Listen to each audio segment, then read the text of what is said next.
तो नमस्कार, प्रणाम आप सभी को। फिर से हाजिर हूं आप सभी के लिए सॉल्यूशन चैप्टर के और सारे क्वेश्चनों के साथ। बहुत सारे क्वेश्चन हमने 2-3 वीडियो में अपलोड कर चुके हैं। अगर नहीं देख पा रहे हैं तो जाइए शुरू से देखिए और अपने बिलियन चैप्टर को क्वेश्चन वाइज प्रैक्टिस करने का भरपूर प्रयास कीजिए।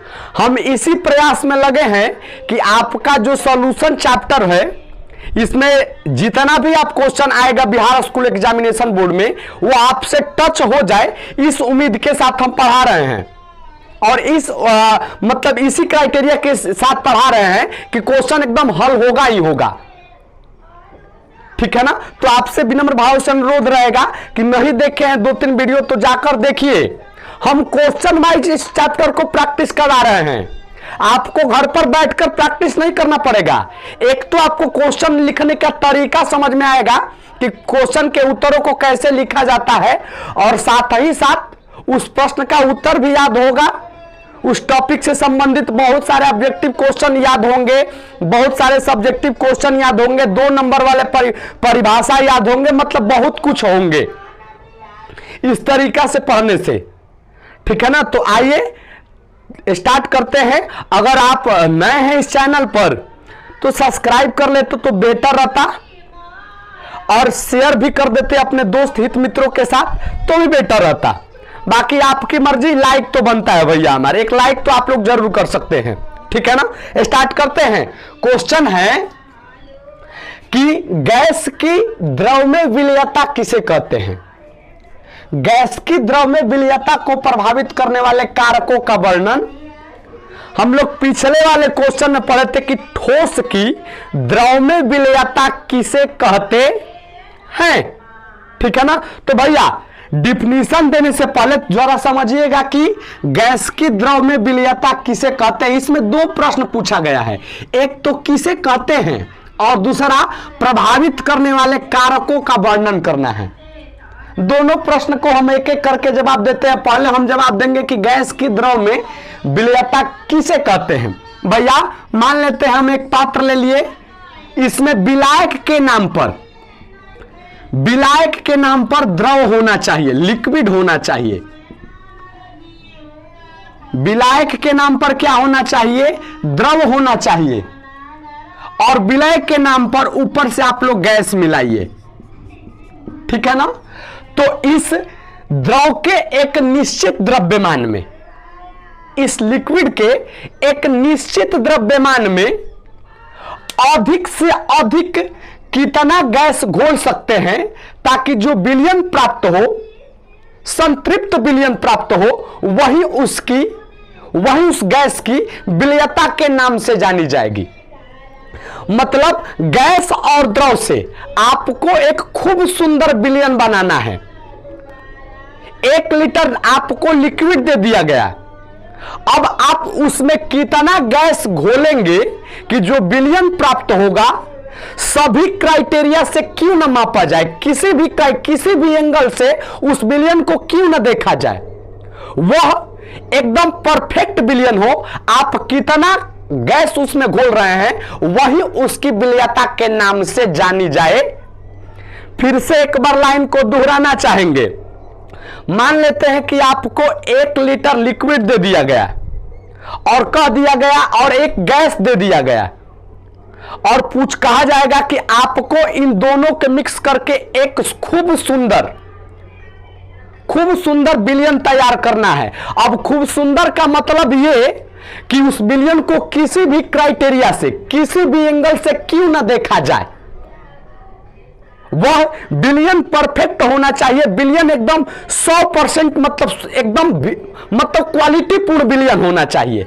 कितना आप गैस घोलेंगे उस पानी के अंदर, वही गैस की मात्रा जो होगी गैस की द्रव्यमय विलयता के नाम से जानी जाएगी। डिफिनीशन पढ़िए आप लोग कि नियत ताप एवं दाब पर किसी द्रव विलायक में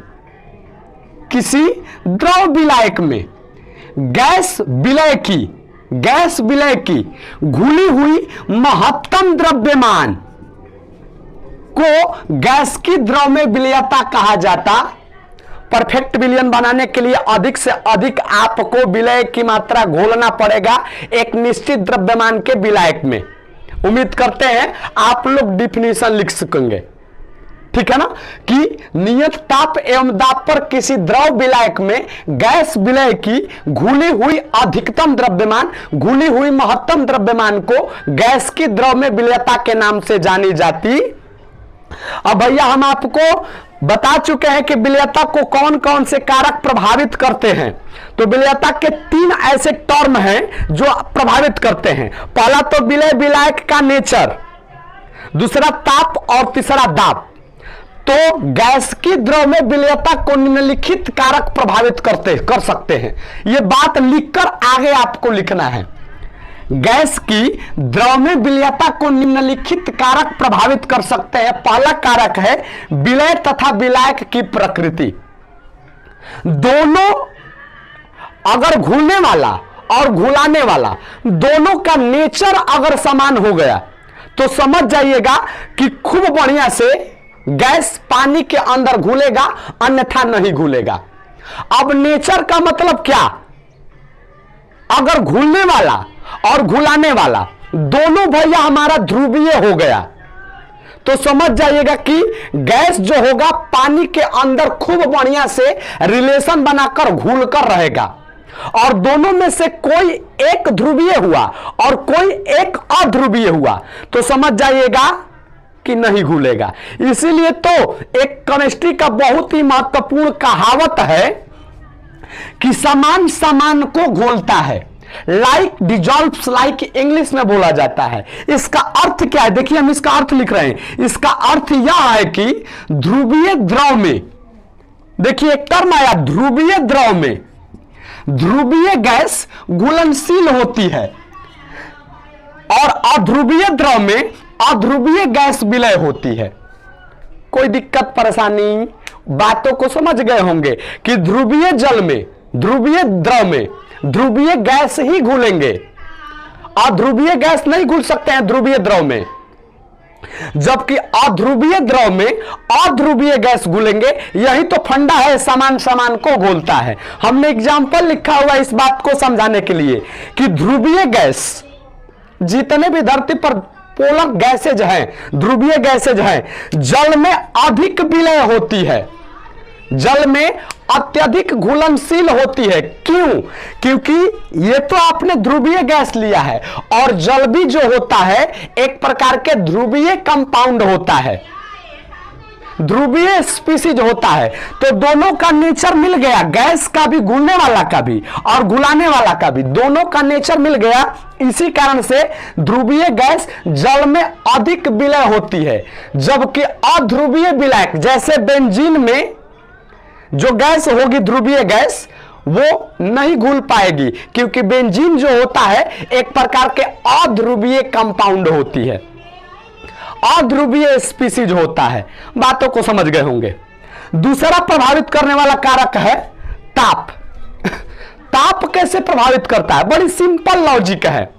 आप भैया हमारा किसी लिक्विड में गैस को घोल दीजिए और नीचे से टेम्परेचर बढ़ाते रहिए, नीचे से टेम्परेचर 2 से 3 करिए, 3 से 4, 4 से 5, 5 से 6। भैया अपने से सोचिए ना, गैस जो होती है उड़नशील प्रकृति के होती है, गैस जो होते हैं उड़नशील होते हैं। तो आप गैस को द्रव में घोलकर टेम्परेचर बढ़ा रहे हैं, टेम्परेचर को इंक्रीज कर रहे हैं, तो क्या होगा? गैस ज्यादा घुलेगा पानी के अंदर? नहीं, गैस तो और ज्यादा उड़ने लगेगा। मतलब हम लोग ये कह सकते हैं कि गैस की द्रव में विलयता ताप बढ़ाने पर घटती है।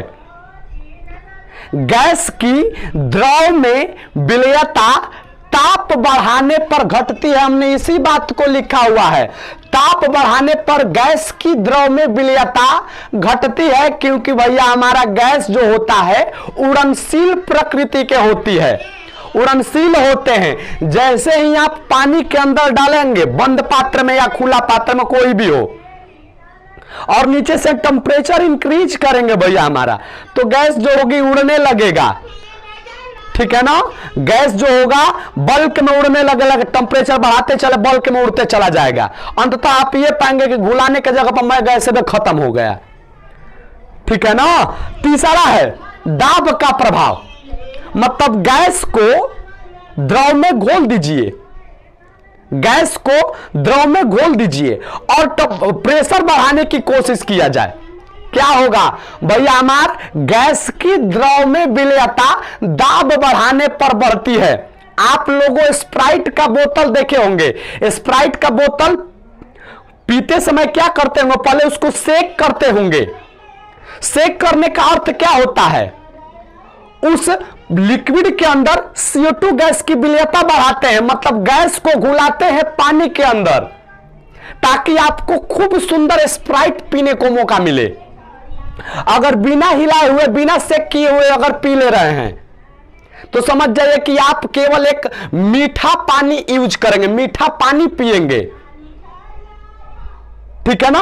तो पहले स्प्राइट के बोतल को या किसी भी मतलब पेय पदार्थ के बोतल को पीने से पहले सेक किया जाता है। सेक इसलिए किया जाता है ताकि उस लिक्विड के अंदर जो गैस है बढ़िया से घुल जाए। इसीलिए तो स्प्राइट के बोतल को भैया हमार जो ढक्कन होता है ना, देखिएगा अगर हाथ से खोलेंगे तो नहीं खुल पाएगा, खूब जोर से आपको पावर लगाना होगा, पावर लगाना होता है खोलने के लिए स्प्राइट के बोतल को, क्योंकि वो उच्च दाब पर बंद किया जाता है, खूब हाई प्रेशर पर बंद किया जाता है। हाई प्रेशर पर इसलिए बंद किया जाता है कि अगर लो प्रेशर पर बंद किया जाएगा तो गैस धीरे धीरे उड़ जाएंगे, खत्म हो जाएंगे, निकल जाएंगे। इसलिए हाई प्रेशर पर बंद किया जाता है ताकि पानी के अंदर जो गैस हो बढ़िया से घुल जाए।